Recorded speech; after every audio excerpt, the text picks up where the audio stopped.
heureux de vous retrouver ce matin. Amen. Alléluia. Il y en a qui sont contents de nous voir. Je voudrais ce matin poursuivre cette partie 2 que nous avions déjà entamée le 18 février et dont j'avais donné le titre celui-ci, « Suis-je assez ?» point d'interrogation. Ai-je assez obstacle à notre marche spirituelle? Vous vous rappelez? On avait vu 2 points. La comparaison et l'illégitimité. On se compare si facilement dans le monde. On se compare même dans l'Église. Ah, il chante bien. Ah, elle prie bien. Et ça nous empêche parfois d'avancer dans la vie. Et nous avions vu l'exemple de Josué qui avait succédé à Moïse et Dieu va lui donner une parole déclarative sur sa vie. Je t'élèverai aux yeux du peuple et je montrerai que je suis avec toi comme j'ai été avec Moïse. Parce que Josué aurait pu s'arrêter dans sa marche. Il aurait pu dire, mais je ne suis pas capable. Mais dans la comparaison de son cœur, Dieu a donné une solution. Et puis, on avait vu également l'illégitimité, c'est-à-dire ne pas se sentir à sa place, avoir un rôle d'imposteur.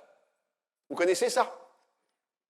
Ne pas être au poste qu'on aurait dû avoir parce qu'on se dit, mais non, c'est pas possible. Gédéon a vécu ça.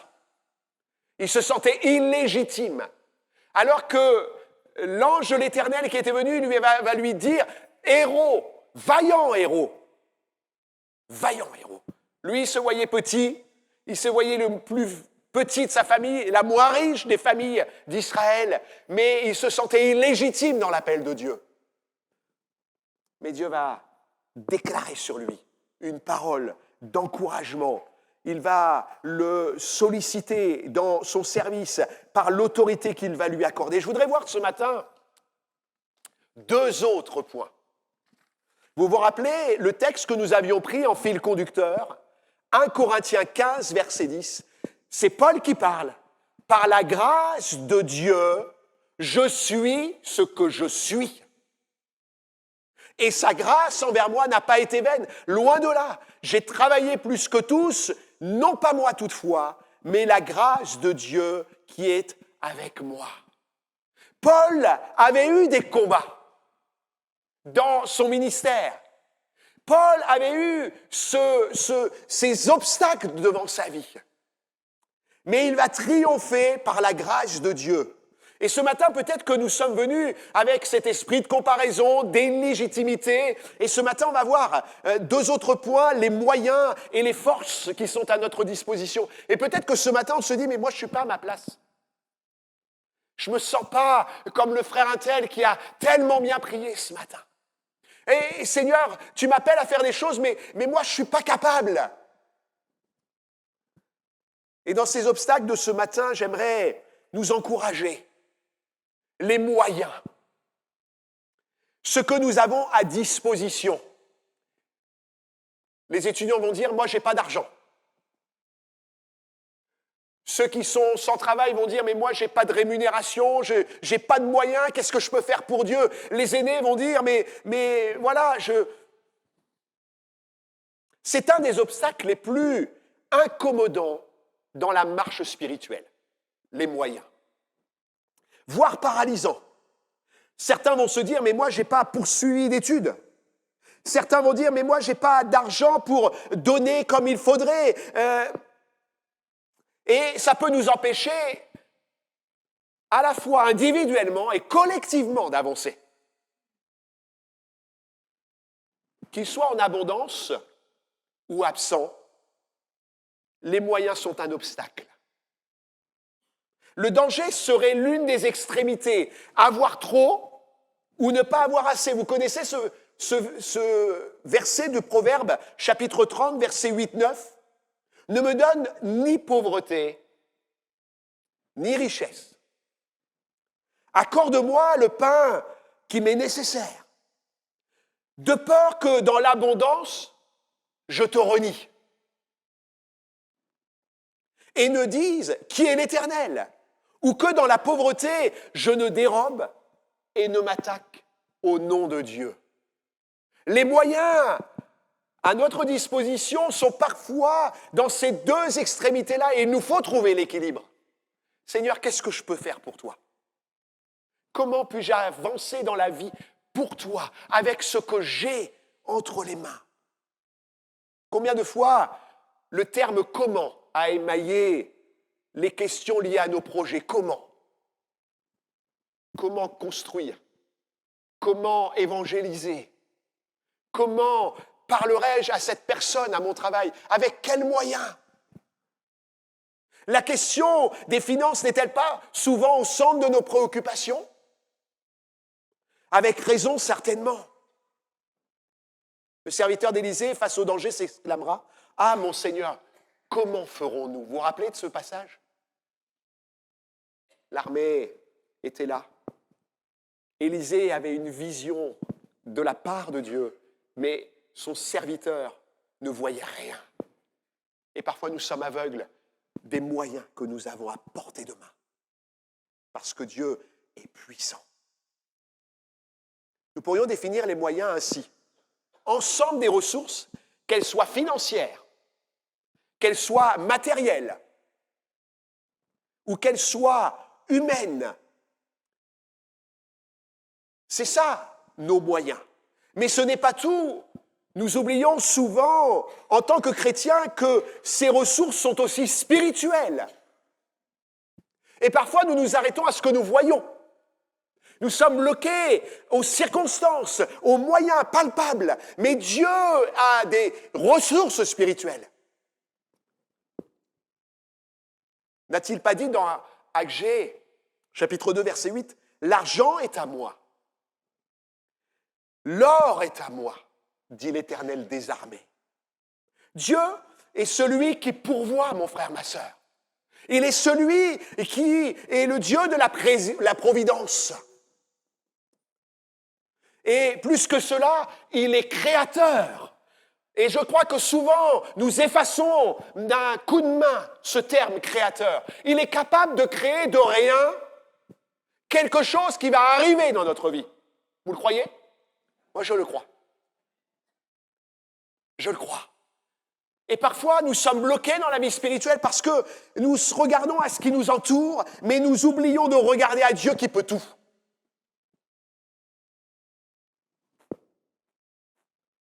Dieu veut que nous le mettions à l'épreuve. Il dira, dans Malachie chapitre 3, verset 10, « Apportez à la maison du trésor toutes les dîmes, afin qu'il y ait de la nourriture dans ma maison. Mettez-moi de la sorte à l'épreuve. Dit l'Éternel des armées, vous verrez, si je n'ouvre pas pour vous les écluses des cieux, si je ne répands pas pour vous, sur vous la bénédiction, les bénédictions en abondance. » Dieu nous demande ce matin des pas de foi. Et je voudrais illustrer cela par un passage dans Jean chapitre 6, versets 1 à 13. J'aime beaucoup ce passage, il me parle parce que nous faisons partie de la maison de Dieu et Dieu est capable de faire des prodiges. Après cela, Jésus s'en alla de l'autre côté de la mer de Galilée ou mer de Tibériade. Une grande foule le suivait parce qu'elle voyait les miracles qu'il opérait sur les malades. Jésus monta sur la montagne et là, il s'assit avec ses disciples. Or, la Pâque, la fête des Juifs, était proche. Ayant levé les yeux et voyant qu'une grande foule venait à lui, Jésus dit à Philippe, « Où achèterons-nous des pains pour que ces gens aient à manger ?» Nous sommes près de Pâques. Je voudrais vous laisser ça sur votre cœur. Le monde a faim de Dieu. Le monde a faim de Dieu. Et Jésus va mettre à l'épreuve Philippe, où achèterons-nous des pains pour que ces gens aient à manger? Il disait cela pour l'éprouver car il savait ce qu'il allait faire. Philippe lui répondit, les pains qu'on aurait pour 200 deniers ne suffiraient pas pour que chacun en reçoive un peu. Argent. Il y a un de ses disciples, André, frère de Simon-Pierre, lui dit, il y a ici un jeune garçon qui a 5 pains d'orge et 2 poissons, mais qu'est-ce que cela pour tant de personnes, tant de gens? Jésus dit, faites-les asseoir. il y avait dans ce lieu beaucoup d'herbes. Et ils s'assirent donc au nombre d'environ 5000 hommes. Jésus prit les pains, rendit grâce et les distribua à ceux qui étaient assis. Il leur donna de même des poissons, autant qu'ils en voulurent. Lorsqu'ils furent rassasiés, il dit à ses disciples, ramassez les morceaux qui restent, afin que rien ne se perde. Ils les ramassèrent donc, et ils remplirent 12 paniers avec les morceaux qui restèrent des 5 pains d'orge, après que tous eurent mangé. Ces gens, ayant vu le miracle que Jésus avait fait, disaient, celui-ci est vraiment le prophète qui doit venir dans le monde. Les évangiles nous relatent un défi auquel les disciples ont dû faire face. 5000 hommes, sans les femmes et les enfants. Alors, j'ai fait un petit calcul rapidement, multiplié par 4, en moyenne, on met un mari, une femme, 2 enfants, 20 000 personnes. 20 000 personnes. C'est approximatif, hein? 20 000 personnes. Nourrir cette foule semblait impossible. Les moyens qu'ils avaient à disposition, cet argent, les 200 deniers, les 5 pains et les 2 poissons, les disciples en étaient conscients, ça ne suffirait pas. Oh, alléluia. J'aime quand on n'a pas assez. Vous n'êtes pas d'accord? Nous, on voudrait plus.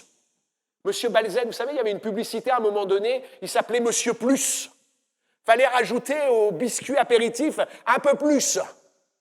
Et nous, on est souvent comme ça.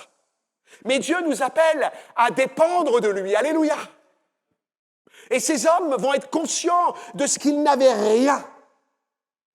C'est comme si Dieu avait invité l'équipe d'Écho, vous vous rappelez Écho, les jeunes? 5000 jeunes, 6000 jeunes, et qu'ils n'avaient que 5 pains et 2 poissons à leur donner. Imaginez ça, en fait. Et ils ont donné à manger. Et ils ont donné à manger. Je crois au Dieu des miracles.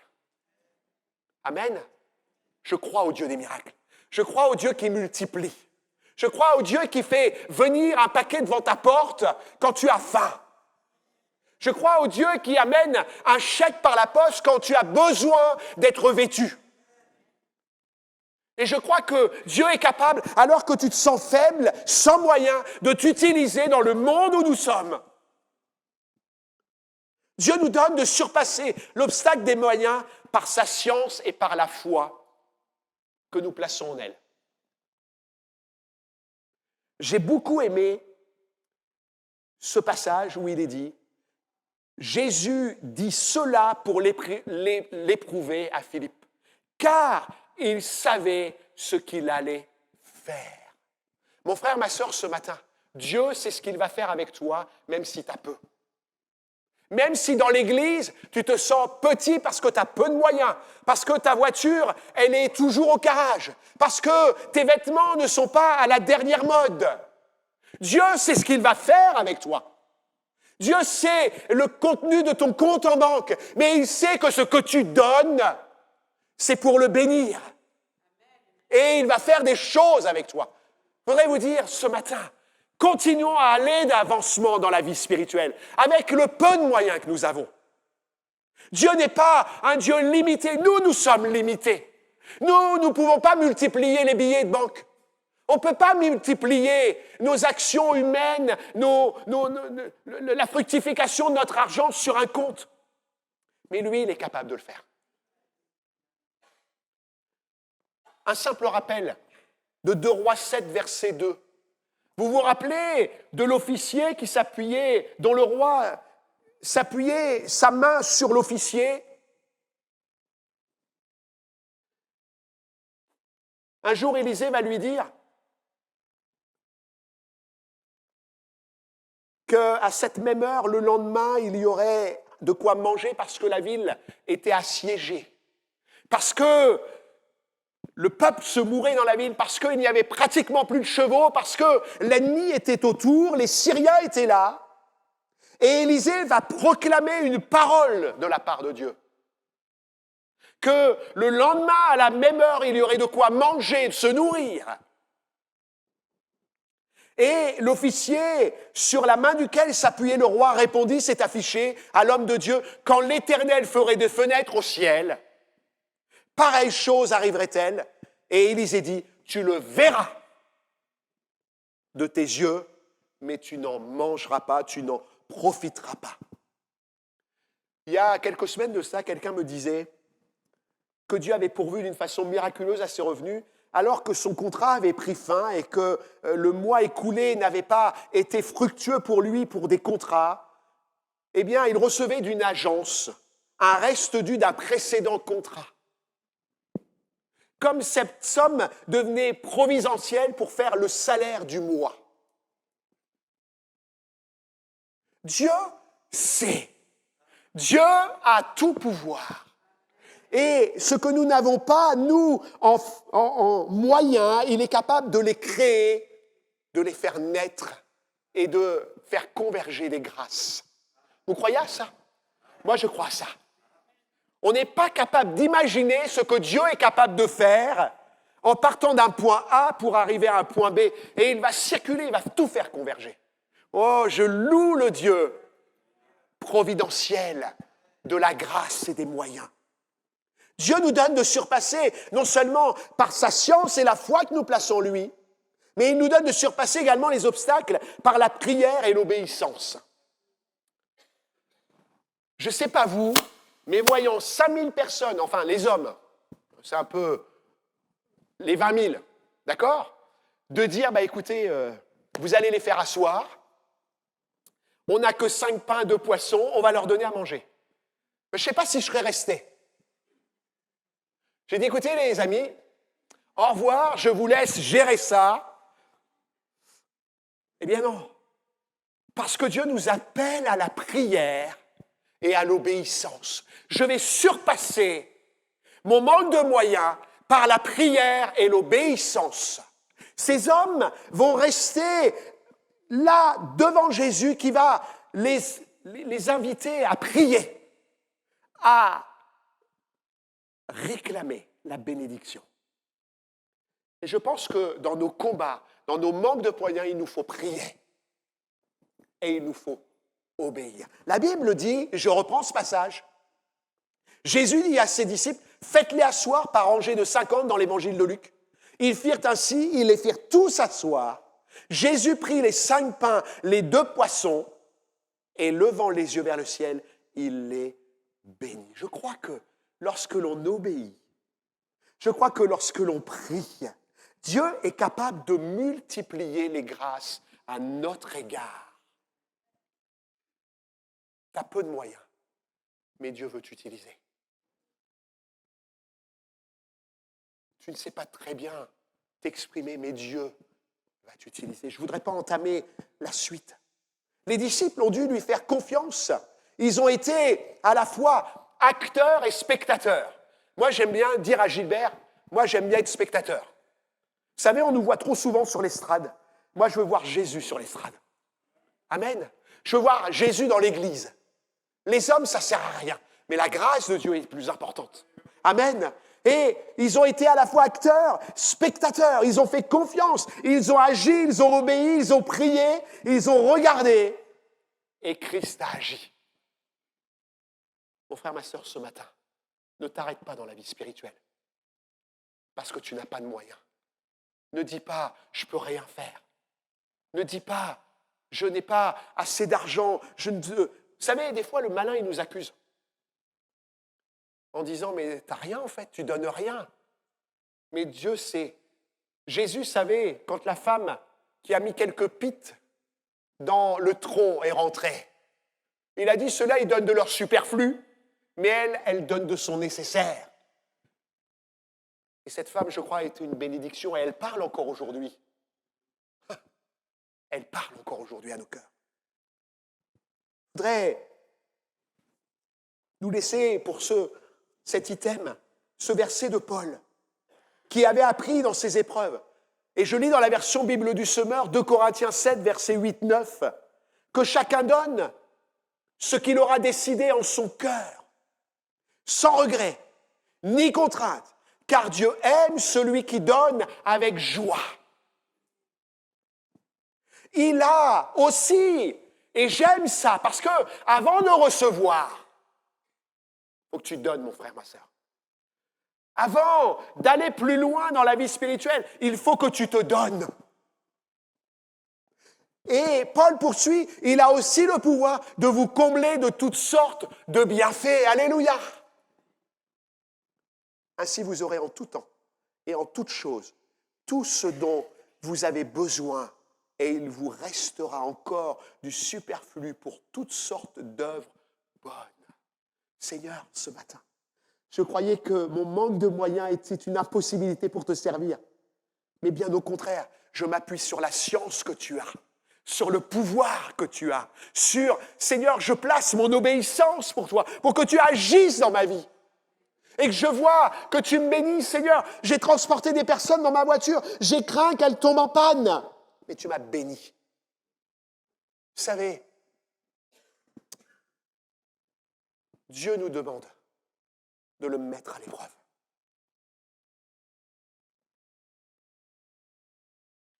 Quand j'étais salarié, quand j'avais mon entreprise, c'était facile. Hein, mais quand vous changez de situation, vous faites confiance au Seigneur et le Seigneur vous bénit. Alléluia. Waouh. Seigneur, je veux te servir et je sais que tu vas me rendre plus actif encore, plus heureux, plus bénissant. Alléluia. La deuxième et le dernier obstacle que j'ai noté, il y en a certainement d'autres, mais j'ai voulu m'arrêter à cela parce qu'il me semble que c'est les plus marquants dans notre vie. La comparaison, l'illégitimité, les moyens. Et puis, je termine par ce point. Les forces, les capacités. Ah!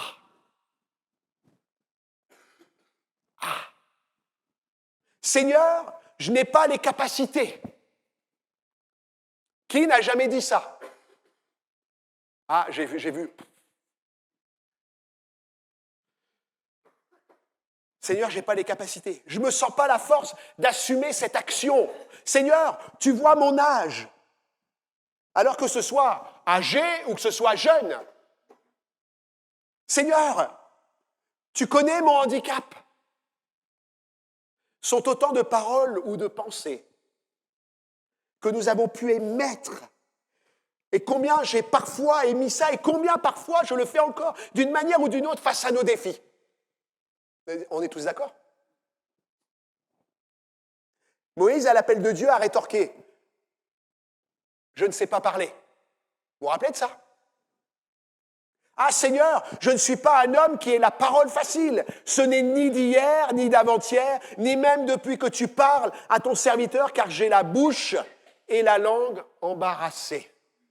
Alors vous savez ce qui s'est passé après? Ça a énervé Dieu. Hein. Qui veut énerver Dieu ce matin? Qui veut mettre Dieu en colère ce matin? Dieu nous attend. Et puis, j'ai noté, Jérémie, quant à lui, dira, il est un enfant. Vous vous rappelez de ça? Ah Seigneur, Éternel, voici, je ne sais point parler car je suis un enfant. Mais Dieu savait qu'il serait prophète des nations avant même qu'il ne soit conçu sur la terre. Il avait déjà son regard à l'intérieur du ventre de sa mère. Alléluia. Dieu sait qui tu es. Dieu sait qui tu es. Ces hommes, malgré ce qui semblait une limitation exercée avec force, le rappellent. Comment te sens-tu ce matin? Dieu est capable d'aller au-delà de ce que nous pensons être une faiblesse. Est-ce que j'aime bien cette phrase. Ce n'est pas parce que je l'ai écrit. Hein. Dieu est capable d'aller au-delà de ce que nous pensons être une faiblesse. C'est important ça. C'est très important. Parce que nous on dit je ne vais pas y arriver. Mais Dieu va en faire une force. Nous nous plaçons souvent nous-mêmes sur la touche. Hein? On se met de côté. On dit non, moi je ne vais pas y arriver, je laisse la place à quelqu'un d'autre. Mais parfois Dieu nous attend, nous. Combien d'années je suis resté sur le côté parce que je me disais c'est pas possible. Mais Dieu nous appelle à le servir, à aller de l'avant, à nous former. Pas à rester dans l'état peut-être de faiblesse, mais à nous former, à aller de l'avant, à faire des progrès. Mais Dieu nous appelle. Et nous nous mettons souvent sous la touche parce que nous pensons que nos faiblesses sont une entrave à l'œuvre de Dieu. Par faiblesse, je ne dis pas le péché. Par faiblesse, je ne parle pas d'un lien quelconque. Entendez bien ce que je veux dire. Par faiblesse, c'est peut-être un handicap, peut-être une estime de soi, une façon de se voir. Je ne sais pas si les jeunes ont vu ce témoignage sur les réseaux sociaux, sur Instagram, qui s'appelle le témoignage d'Orvédi. Ça vous parle? Qui a vu ce témoignage d'Orvédi sur les réseaux sociaux? Vous ne l'avez pas vu? Ouais, je sais qu'il y en a une qui l'a vu, on l'a partagé. Si vous voulez le témoignage, je vous le donnerai. Ce jeune garçon, malgré ses faiblesses, malgré un handicap physique, étudie au lycée Henri IV à Paris. Ah, vous l'avez vu? Hein? Qui l'a vu, ce témoignage? Ah ben voilà! Vous ne vous rappelez pas d'Orvédi alors? C'est son prénom, Orvédi. Et ce garçon, dans son handicap, dans une malformation, dans sa façon de marcher, dans sa façon de s'exprimer, étudie au lycée Henri IV, lycée d'excellence. Lycée d'excellence qui va lui ouvrir des opportunités de formation et d'avenir. Et ce garçon déclare que Dieu est son appui. Alléluia. Et il va même utiliser l'exemple de Paul. Et je voudrais m'arrêter à ce texte de 2 Corinthiens, au chapitre 12 et au verset 7. 2 Corinthiens 12, même la référence, je suis sûr que vous la connaissez parfaitement. 2 Corinthiens 12, verset 7. Paul a eu une révélation. Paul a eu une connaissance extraordinaire de la part de Dieu. Et il va dire au verset 7, « Pour que je ne sois pas enflé d'orgueil à cause de l'excellence de ces révélations, il m'a été mis une écharde dans la chair, un ange de Satan pour me souffleter et m'empêcher de m'enorgueillir. 3 fois j'ai prié le Seigneur de l'éloigner de moi, et il m'a dit, ma grâce te suffit, car ma puissance s'accomplit dans la faiblesse. Je me glorifierai donc bien plus volontiers de mes faiblesses, afin que la puissance de Christ repose sur moi. C'est pourquoi je me plais dans les faiblesses, dans les outrages, dans les calamités, dans les persécutions, dans les détresses pour Christ, car quand je suis faible, c'est alors que je suis fort. Amen. » Paul avait reçu de Dieu des révélations. Son intimité avec lui l'avait conduit à vivre des temps particuliers. Et Dieu, afin de le garder dans l'humilité, lui inflige ce que Paul nomme une écharde. Alors, beaucoup de spécialistes se sont intéressés à cette écharde. Certains ont émis l'hypothèse que c'était une affection oculaire, parce qu'il avait du mal à voir, semble-t-il.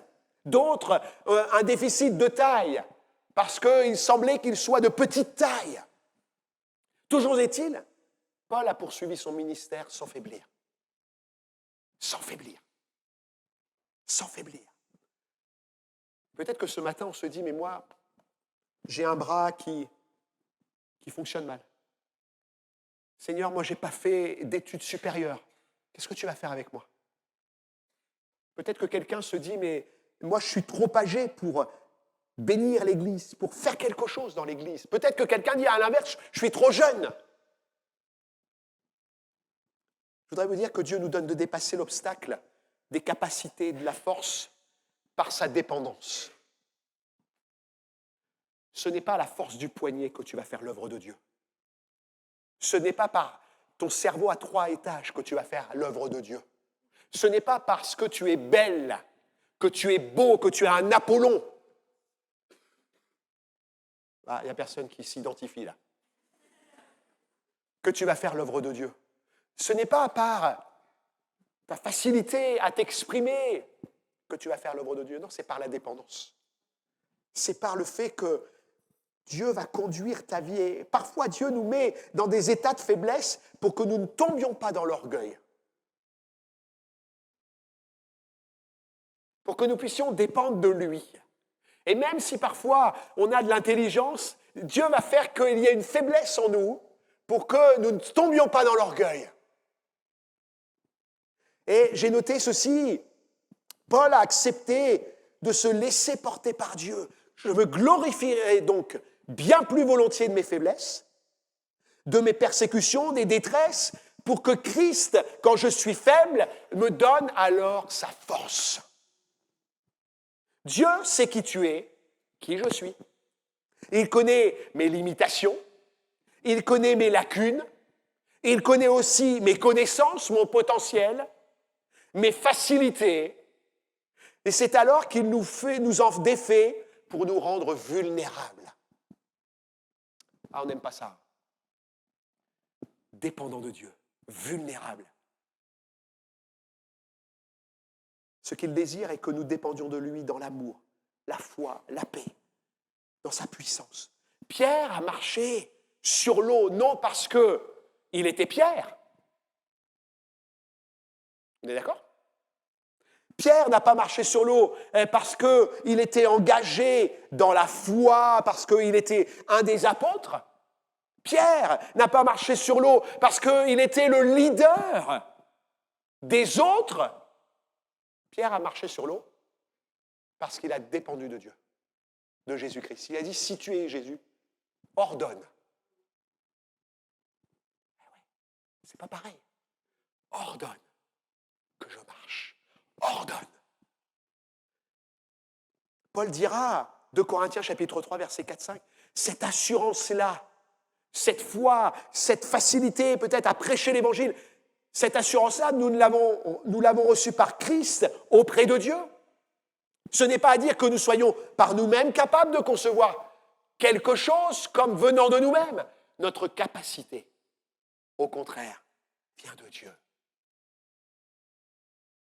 Ce matin, tu te sens faible, tu te sens petit, tu te sens âgé, tu te sens ridicule. Mais Dieu veut faire de cette faiblesse une force si tu dépends de lui. Dieu nous donne également de dépasser l'obstacle de la force par sa grâce. On l'a lu, c'est clair. La prière de Paul ne l'a pas délivré de son écharde. Parfois, vous savez,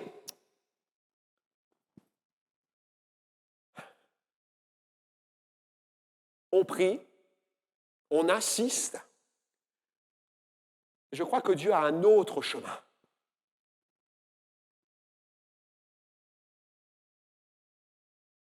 Des fois, on voudrait se libérer de certains traits de notre vie qui sont lourds à porter, qui sont difficiles.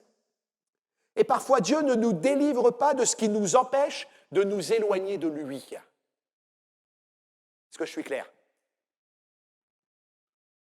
L'écharde de Paul n'a pas été enlevée par la prière, parce que cette écharde était nécessaire pour que Paul reste attaché à Christ. Et parfois, il y a des choses en nous, alors qui ne sont pas honteuses, qui ne sont pas des péchés, hein, vous comprenez bien, mais qui sont pour nous une contrainte, mais ça nous permet de rester fidèles à Dieu. Combien de fois avons-nous vu des gens venir être libérés et disparaître ? Et l'écharde de Paul ici n'a pas été enlevée dans la prière. Parfois, Dieu ne nous délivre pas de ce qui nous empêche de nous éloigner de lui ou de nous émanciper de lui. Seigneur, j'ai plus besoin de toi. Ça y est, je parle bien. Ça y est, j'ai pris des pectoraux à la salle de musculation. Je vais pouvoir aller me présenter devant tout le monde. Non, non, non. Non, non, non, non. Il nous garde parfois dans sa dépendance, mais aussi dans sa grâce.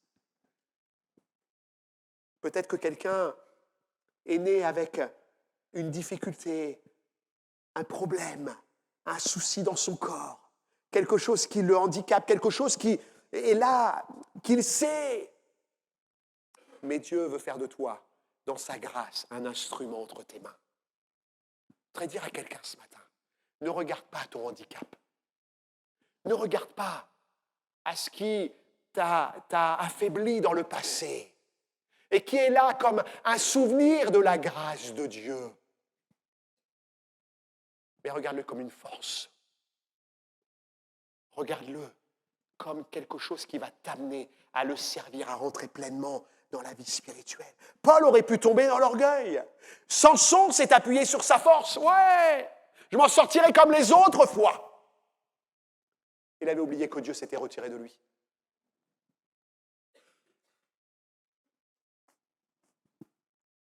J'aime Pierre parce qu'on lui ressemble beaucoup.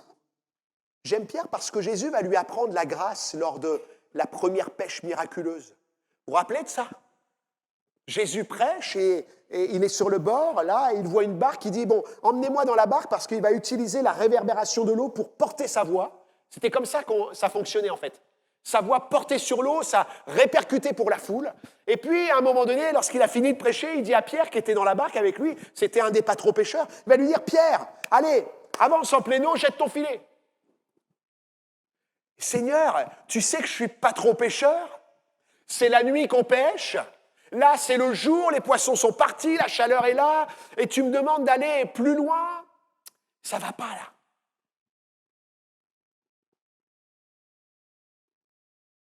Pierre, éloigne-toi, jette ton filet.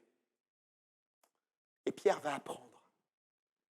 Lui, dans sa faiblesse, dans sa conception, il fallait qu'il se dépende de Christ, mais qu'il goûte à sa grâce.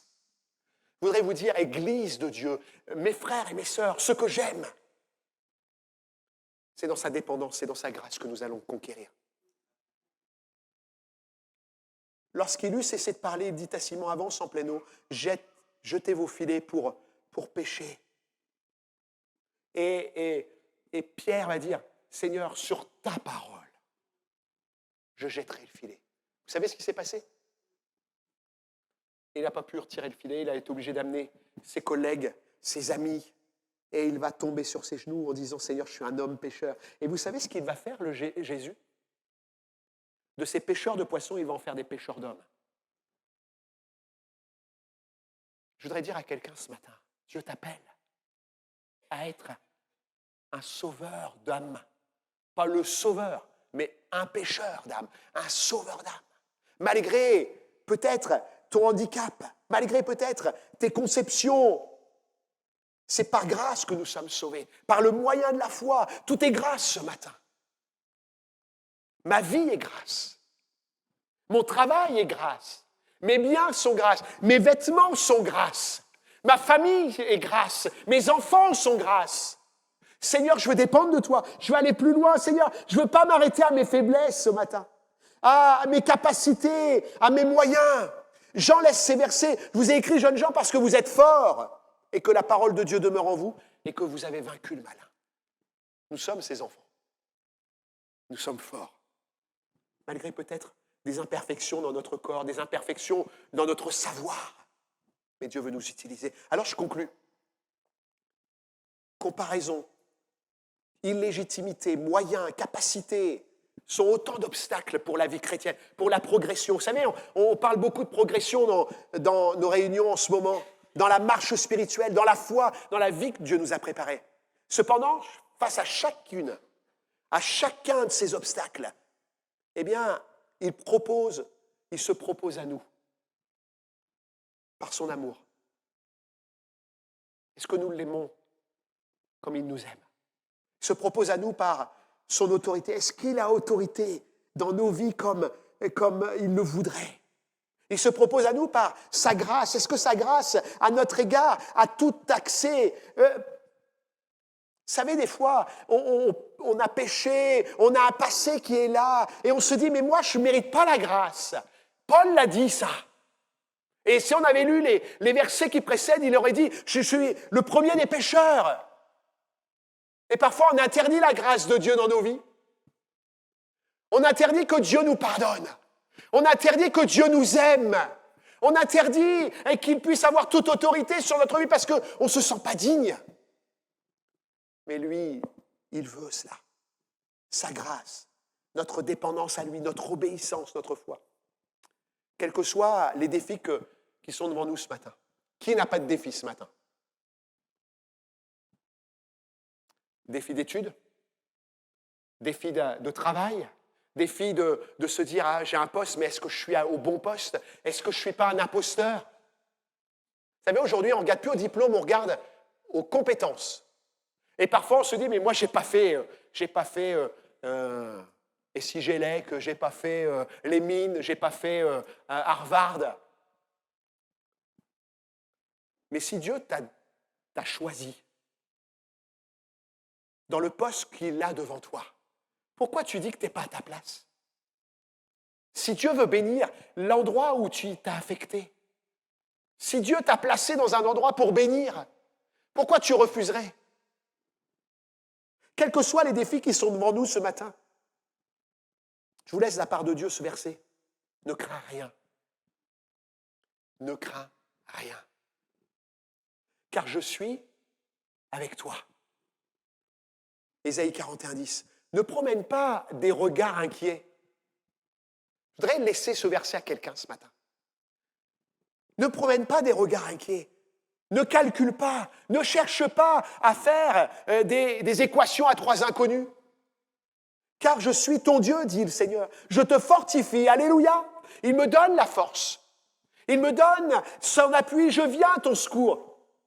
Je te soutiens. De ma droite triomphante. Je voudrais relire ce verset et le dire à quelqu'un. Ne crains rien. Ne crains rien. Car je suis avec toi. Tu es enfant de Dieu. Tu l'aimes. Tu lis sa parole. Tu le pries. Tu le cherches. Alors ne crains rien. Ne promène pas des regards inquiets sur l'environnement. Tu n'as pas de moyens, mais ne crains rien. Car je suis ton Dieu. Il est le Dieu créateur. Il est le Dieu de la providence. Il est le Dieu qui détient. Ah, je crois aux fenêtres dans le ciel. Je crois à des portes invisibles. Je crois à un Dieu qui est capable de ramener à la vie ce qui est mort. Je te fortifie, je viens à ton secours, je te soutiens de ma droite triomphante. Le Seigneur veut nous entraîner à sa suite ce matin. Est-ce que nous sommes prêts à laisser la comparaison? Seigneur, j'arrête. Est-ce qu'on est prêt à laisser l'illégitimité? Seigneur, je crois que je suis à ma place. Est-ce qu'on est prêt à dire, Seigneur, je n'ai pas les moyens, mais je sais que tu peux tout pourvoir. Seigneur, je n'ai pas les capacités, mais je crois à ton aide. Il a donné la parole à Moïse. Il a donné la sagesse à Jérémie, la force. Il a rendu son front fort. Sommes-nous arrêtés ce matin? Sur le chemin de la vie spirituelle, Dieu nous dit, compte sur moi ce matin. Dieu nous prend par la main et nous relève. Je termine par ce verset que j'ai mis en introduction. Par la grâce de Dieu, je suis ce que je suis. Et sa grâce envers moi n'a pas été vaine. Est-ce qu'on peut prier ce matin? Amen. Est-ce qu'on peut demander au Seigneur son aide, sa grâce? Seigneur, ta parole est la vérité.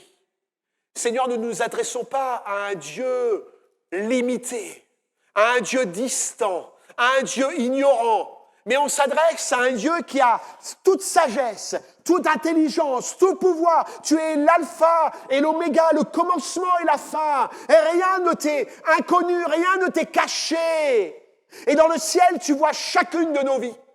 Tu connais les pensées qui nous animent ce matin. Peut-être pensées de comparaison, pensées de légitimité, pensées de moyens, pensées de capacité. Père, ce matin, on relève l'âme indigente.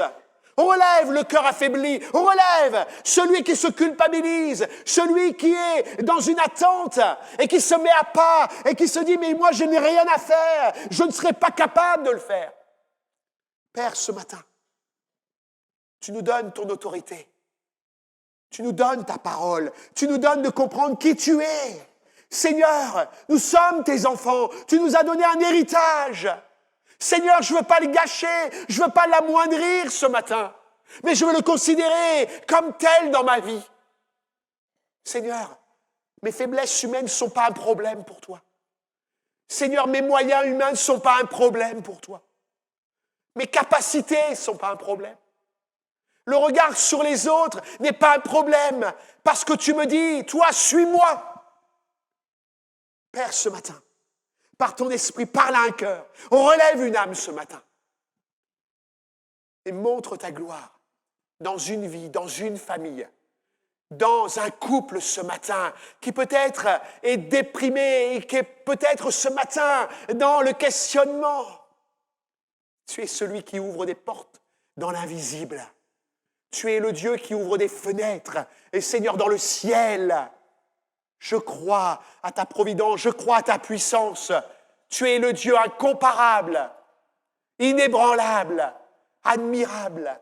Bénis ta maison ce matin et donne-nous de voir ta gloire dans les jours à venir, dans les heures même, parce que tu es capable, Seigneur, de faire de nous de vaillants héros. Tu es capable de faire de nous, Seigneur, des hommes et des femmes de foi dans la maison de Dieu, dans le monde, pour glorifier ton nom, pour te servir de témoin. Seigneur, bénis chacun, bénis l'Église dans le précieux nom de Jésus. Amen.